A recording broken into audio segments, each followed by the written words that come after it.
This is Tim Bryce with my column entitled Baseball Cards. Something near and dear to a young man's heart is his collection of baseball cards. Although cards today are bought and sold as a commodity, years ago we collected them simply because of the love of the game. My friends and I would trade them, discuss the stats of each player, and chew the lousy gum accompanying each pack of 5 cards. We would also attach them to our bicycles using clothespins so they would flicker between the spokes of the wheel, thereby making a rather impressive sound as you were riding, something like a motorcycle. Well, at least so we thought. In my day, you weren't cool unless you had a Stan the Man Musial baseball card powering your bicycle.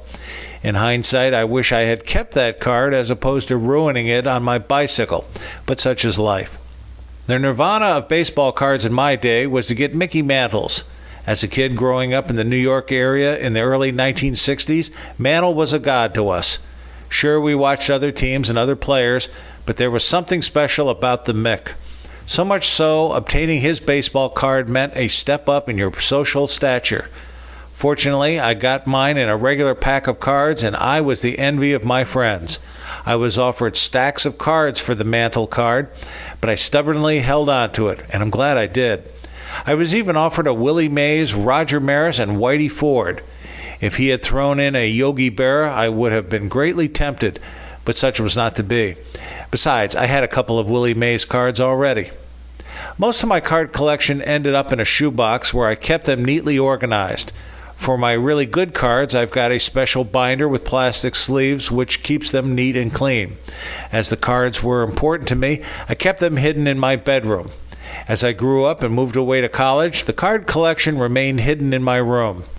It's a good thing I hid them too, as my room was purged and cleaned by my mother after I moved out.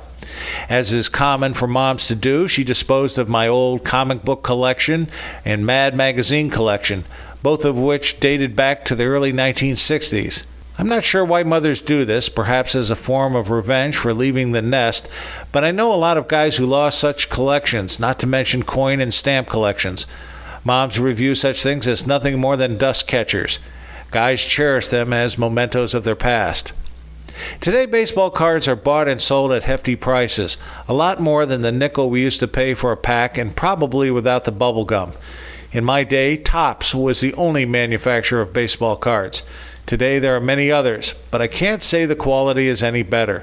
Some now have special stamps emblazoned on them. Some come packaged in airtight plastic containers, and some are real works of art.